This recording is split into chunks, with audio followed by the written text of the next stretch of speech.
Good morning, guys. Happy Friday. Welcome on into Let's Bet It. Lauren Tavara here with Jim Root, Jared Smith. We got the dogs barking because a lot of dogs won last night. Jim, I can't believe that you didn't show up in black because I feel like you're mourning the loss, right? You're mourning the loss this morning. I'm mourning the loss of my Gonzaga 10-1, my Arizona 95-1. Who needs them? Great prices. They're not helpful. Instead, I'm wearing blue because I'm just going to lean all the way into the Duke narrative. I'm a Blue Devil for life now. You can't stop me. I'm on the bandwagon. Jared, how are you sitting in the bracket after last night? Because besides the Kentucky loss to St. Peter's, basically yesterday was the biggest upset day of the tournament so far. Yeah. I mean, who gives a flying F about brackets, right? Like, come on. No one cares about betting over brackets always. The irony is, heading into the tournament, I had a future on Duke that I bet. Jim, we talked about it in November when they beat Gonzaga. I've been sitting on that puppy. It's been hatching like an egg for 4 months. Oh, God. I thought heading into the tournament, it was going to get cracked like an omelet very early on, but it is alive and well. Duke to make hatching like an egg. Plus 260, 1 win away, and a juicy nugget on them to win it all at 17-1. That looks good. And we recommended this week adding Houston at 10-1 to the portfolio. So I feel good. I'm on both sides of the bracket. I got Houston on one side. I got Duke on the other side. Maybe we'll get lucky, and that'll be the matchup in the championship. Maybe Coach K will get eradicated by Arkansas tomorrow night. Who knows? It's madness. But it was definitely – last night I thought was the best overall night of the tournament in terms of the depth of how good the games were, the quality of the games, and then, of course, just the shock value of Gonzaga certainly added to that. But that Duke-Texas Tech game, the last 10 minutes of that game was the highest level I've seen Duke play defensively all year. Yeah, their zone looked really good. They were unbelievable in that game.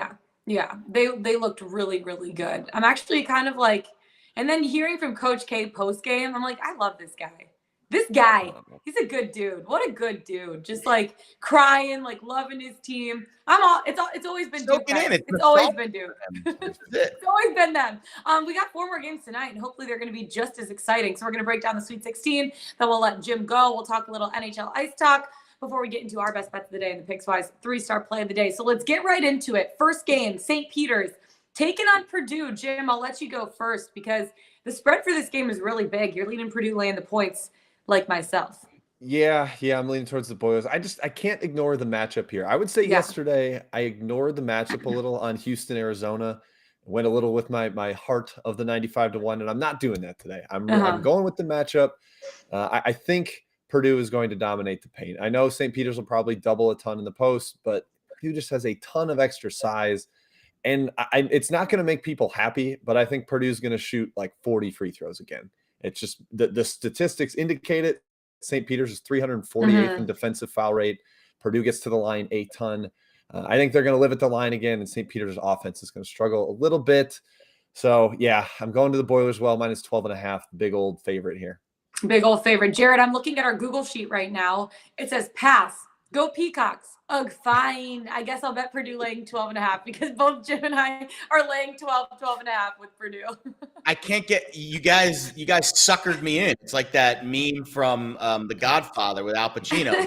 Just when I think I'm out, they pull me back in. So we'll get into UNC a little later because that's the other side of the UCLA. I'm going to bet a UNC future. So I want the Peacocks to win because then my UNC future to make the Final Four goes up significantly. And that's really the only bracket, I think, where one team wins, the other team loses, and the futures market's going to get skewed dramatically because of, just how bad St. Peter's is compared to how good Purdue is.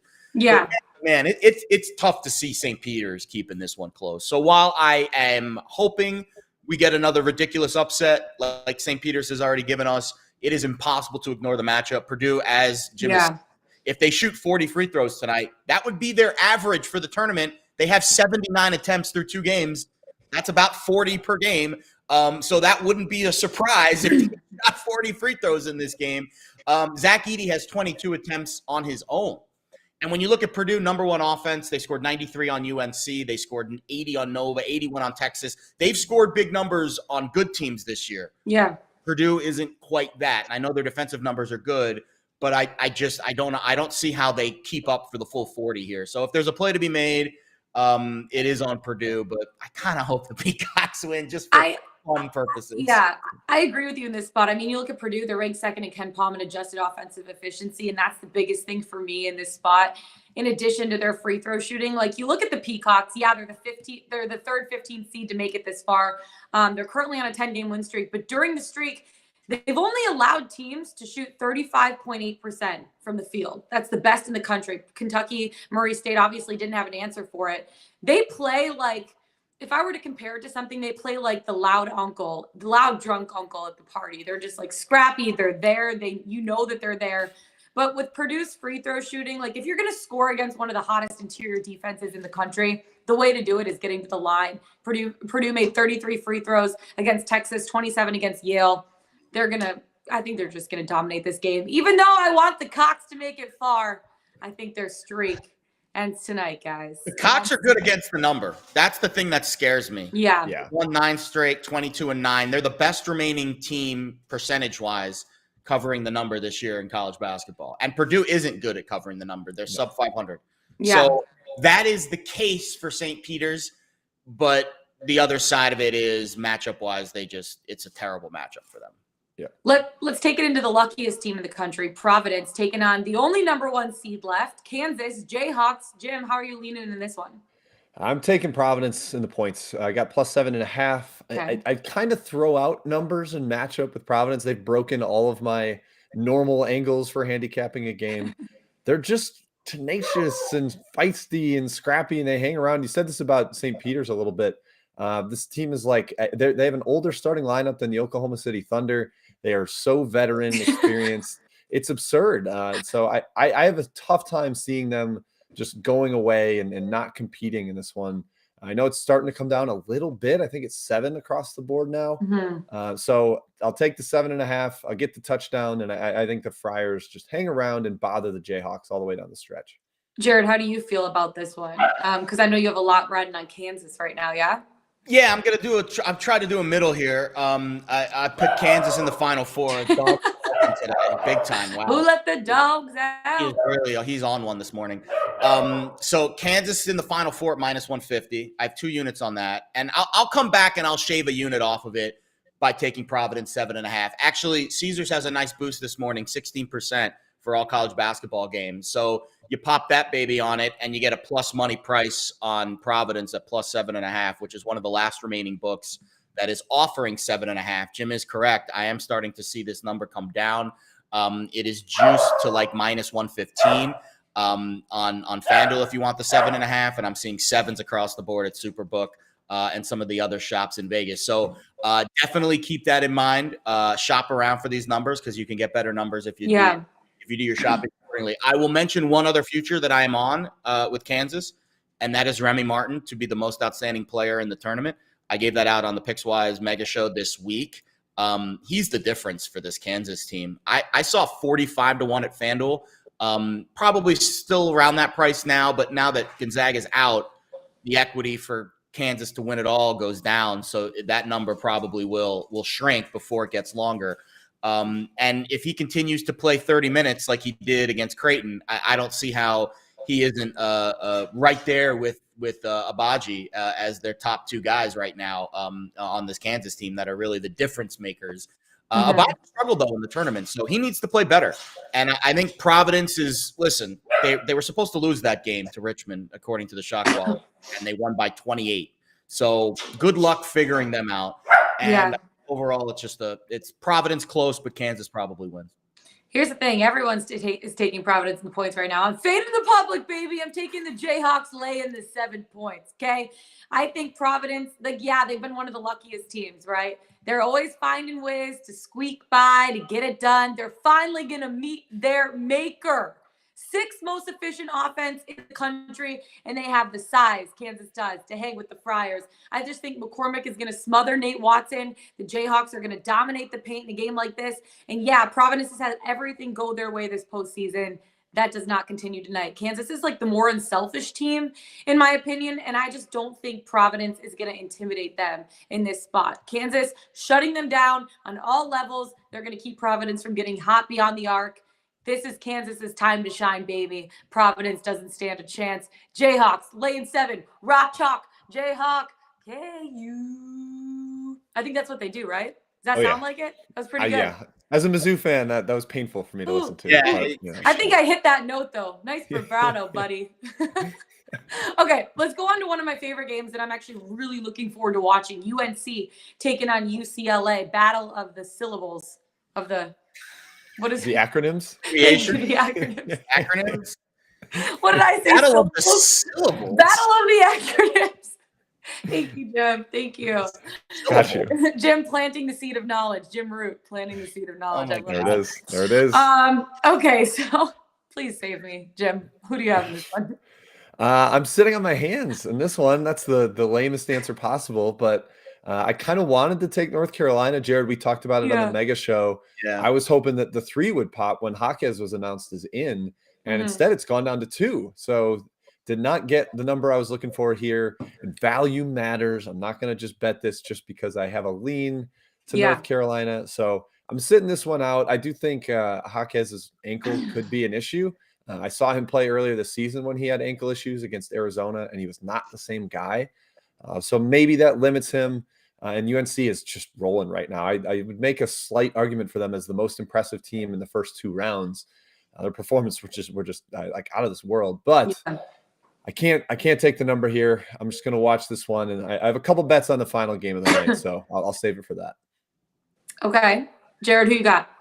Because I think we're on the same side of this one. I know, and I think when I watch this UNC team, I agree. I mean, they have been the most impressive team, I think. 95, 93 points, 24 made threes, plus 24 rebounding margin against Baylor. I mean, I know their first game against Marquette, that was kind of a hot knife through butter. But Baylor, they have their issues. They were a little banged up, but they still had a deep roster and a lot of talent. And UNC made them look really small. Until Manick got ejected, and then the game changed. I hope that he doesn't get ejected tonight. I know. I would bet against that happening tonight. But the part of it that really pushed me across for UNC is just how good Duke and the rest of the ACC has been, and Miami. 9-2 against the number in the tournament, and they've been the most impressive conference, I think, in this tournament, aside from the Big 12. Hasn't necessarily blown teams out and looked as explosive as some of the ACC teams have, but they've kind of grinded their way. So right now, it's an ACC against Pac-12 matchup, and the West Coast conferences. Look what happened to Gonzaga last night. The rest of the Pac-12 has all been eradicated. Yeah. The West Coast, to me, has been down in this tournament, whereas last year they were up. And that's how it goes with the conferences. Some years up, some years down. This is an up year for the ACC, down year for the Pac-12, and I'm going to keep riding it. So we'll go UNC plus 2.5. I'll come back on it a little bit. We talked about Jules Bernard in the Mega Show, Jim. I think 1.5 for his made threes numbers low. He's had multiple made threes in 8 straight games, 5 for 11 in the tournament. UCLA, to me, is going to have to generate offense in different ways. So I think he's going to be jacking up some shots because we don't know Juzang. We don't know Jaquez, their statuses. So I think Jules Bernard over 1.5 made threes on the other side of UNC plus 2.5. And I'll take it a step further. And I think because of the variance in this region, UNC's Final Four price now offers a little value at plus 380 on draft. Mm-hmm. The reason for that being if St. Peter's does win tonight. I know it's an if. But if they do, all of a sudden UNC is the favorite. in the Elite Eight if they're able to advance. That's not the case in the other regions where the matchups are a little more even.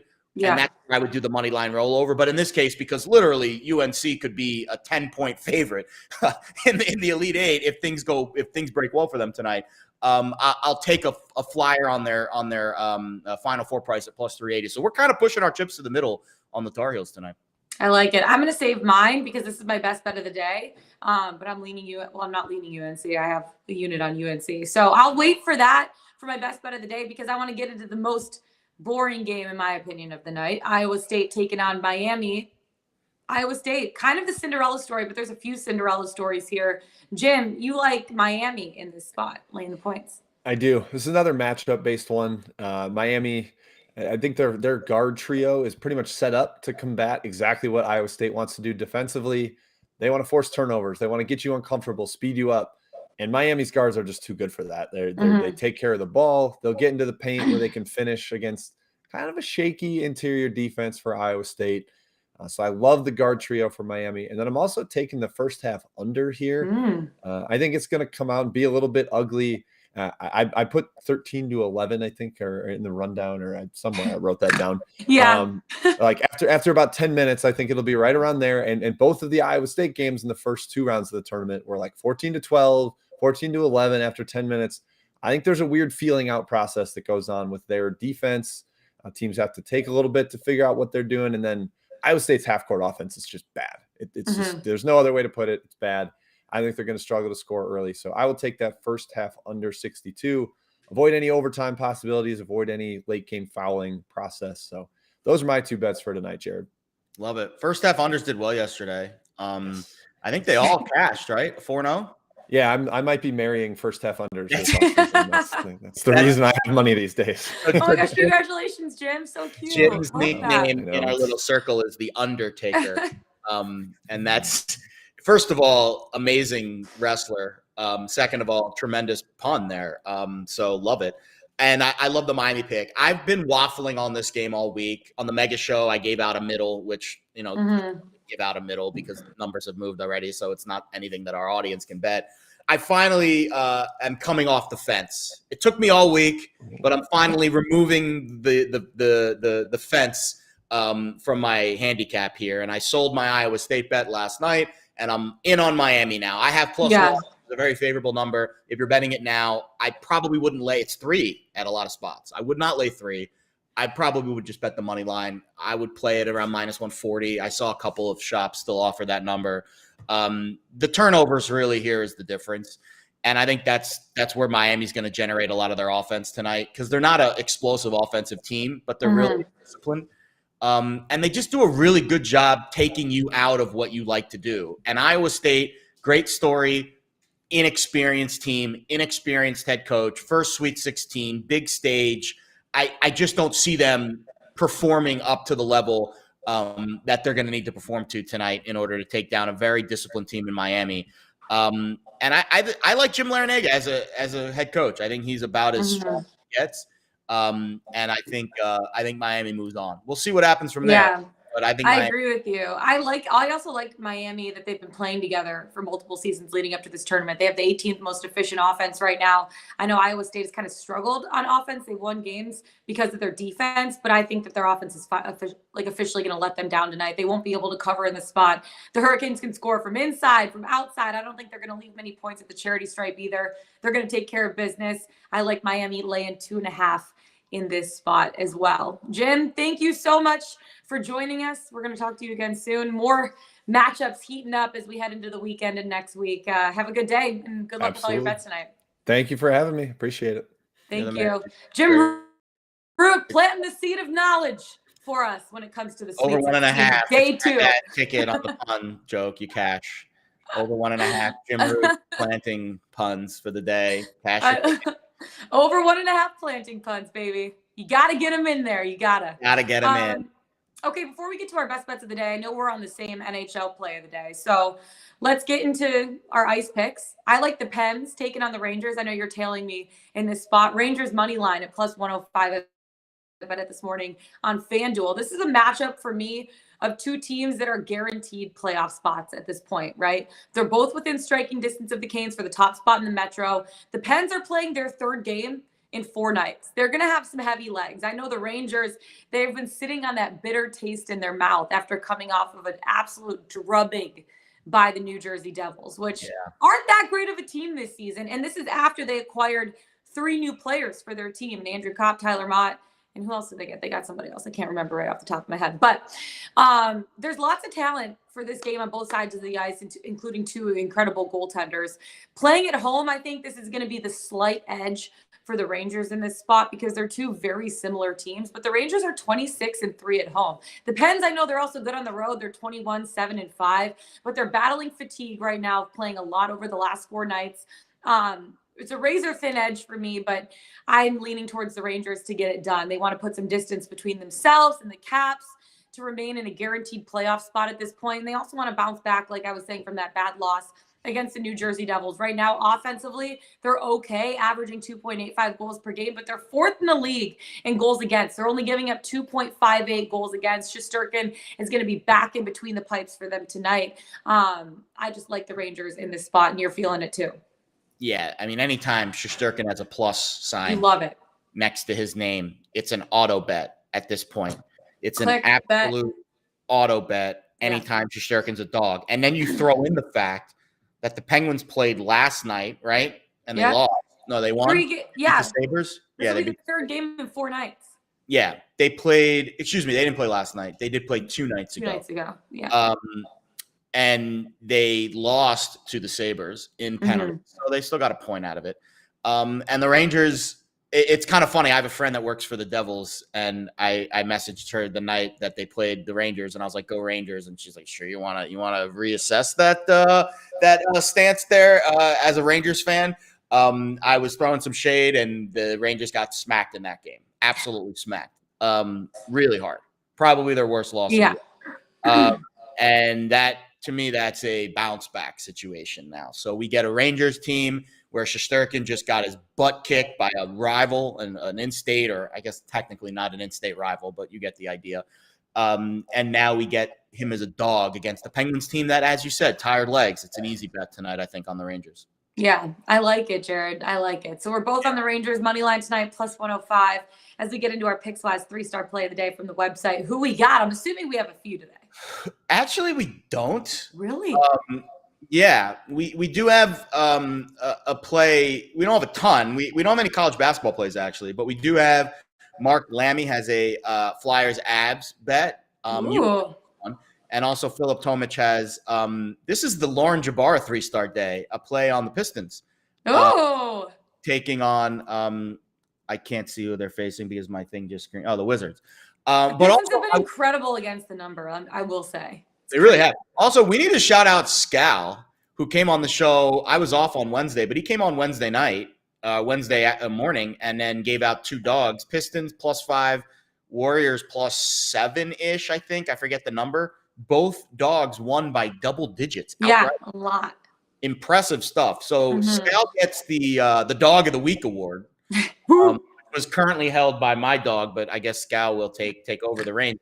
And I also want to mention we have a parlay on FanDuel today, which is very exciting. For those parlay fans out there, I know there's a lot of you, but go to – sadly, if you're in a state where one of these teams plays, like for me, I can't see it right now because I'm in Jersey. It involves the St. Peter's game. But our friends in New York sent it to me this morning. It is Purdue, Kansas, UCLA, Iowa State, all to cover. The irony is, I think we're all split on those picks. Yeah. I know you like Kansas. We all like Purdue. We all like UNC, not UCLA. And we all like Miami, not Iowa State. So not really in agreement with what we believe on the show. But the fine folks at Pickswise and FanDuel have cooked up another parlay. It's on the front page of FanDuel's website, which is very exciting. And I encourage all of you to go check it out.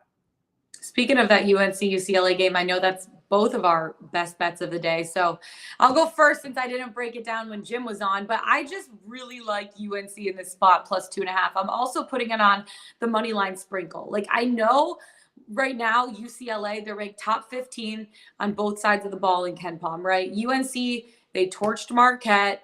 They won over Baylor in overtime, and they did that without Brady Manick. I always want to say the C in his name at the most crucial moments. The fact that he got ejected from the game, that's why Baylor came back in this spot. If he was playing, that game wouldn't have been close. It wouldn't have gone into overtime. He scored 28 points against Marquette, 26 against Baylor, 26 points against Baylor. That's like the Game of Thrones. That's the Game of Thrones thing, the Sept of Baylor. Yeah, I know, seriously. And he was ejected still with 11 minutes left to play. If he would have played those 11 minutes, I mean, that's why Baylor came back. He's clear to suit up against the Bruins. UCLA, for me, has not seen any close games yet, and I think this is going to be one. UCLA has also shot 56% from the field. I don't think they're going to be able to do that again. I really like UNC's fight. I think we will see that again. When UNC is on, Jared, forget about it. Forget about it. They're on. I love them. I trust them. I like their combination of talent, shooting inside and outside shooting. Their transition points coming off of defensive rebounds. UCLA got to 40 rebounds just 6 times this season. UNC is so special on the boards. I think they've scored 40 or more rebounds in 5 of the last 7 games. Bruins also, I will say, are 22-0 when they shoot over 43% from the field. They're 5-7 when they don't. And UNC, they've allowed less than 43% shooting on the entire season. 3 of the last 4 games, the teams they've played, they've only gotten to 36% from the field. I trust UNC from this spot. In this spot, I like them getting the points at +2.5. Give me the dogs, baby. Woo! Who let the dogs out? That's impressive stuff. Tremendous cap, by the way. Thanks. ACC 9-2 against the number in the tournament, the best conference by far. They've looked like the best conference, I think. Duke's performance last night was breathtaking. I don't know any other way to describe it in the second half. And Carolina made Duke look silly at the end of the regular season. Carolina's made 2 really good teams, one really good, one mediocre, Marquette, one really good, Baylor, look really bad in the tournament. You can make a case that UNC has been the most impressive team in this field. Yeah. Now, are they going to shoot it lights out from 3 again tonight? I don't know.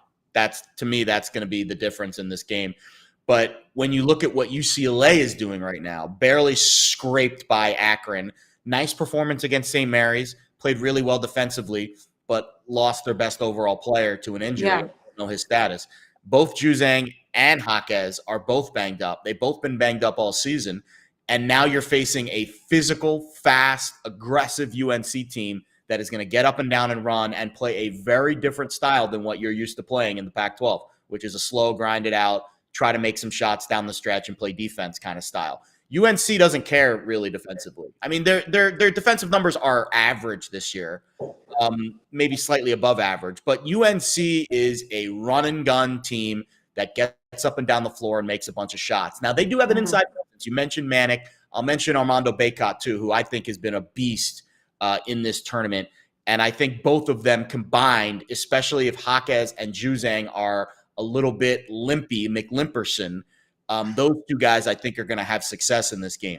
UCLA, to me, if they fall behind early and UNC starts hot, this is a perfect game to bet the live over, because the pace that UCLA wants to play at, that might get taken off the table very early if UNC does what they did in the first 2 games, which is come out smoking, make some threes, jump out to a big lead, and force UCLA to speed up their pace. Yeah. Favors the live over, because UNC is not going to stop. And they've scored 90-plus in 2 straight tourney games. I don't see any reason why they can't get to 75 or 80 in this. And the total's hovering around 141. That's a relatively low total if we think UNC is going to get into the 70s. So I think it's a UNC plus 2.5. I've got 1.5 units there. I think it's we wait and see how they come out to bet the live over. I also like that Jules Bernard prop over 1.5 made threes. Half a unit there. And then we're going to listen. I'm going to take it a full step further and bet the Final Four as well, plus 3 for UNC to make the Final Four. I think they are. How great would it be if we got a Duke UNC Final Four? In. Here for it. Here for it, Jared. Here for it. The one thing that you said, you don't know if UNC is going to shoot lights out from the perimeter. The one thing that makes me trust them is their rebounding. Like, they are so special on the boards. I mean, like I was saying, they have 40 more rebounds in 5 of the last 7 games. So even if they're missing those perimeter shots, I really think they're going to have the opportunity to get a lot of second chance points as well. So Love it. I'm feeling good about it. I really am. So can't wait. Day 2, Sweet 16. Hopefully the games are just as good as yesterday. Let's make it happen. That's it for us today. Find us on the Pickswise YouTube channel. Go to Pickswise.com. Follow us on Twitter. Jared Smith. I'm Lauren Jabara. Best of luck tonight, you guys. We'll see you Saturday for the Elite 8. We can't even wait. Do you see that rhyme there? And on that, we end the show. Let's get it. Let's bet it.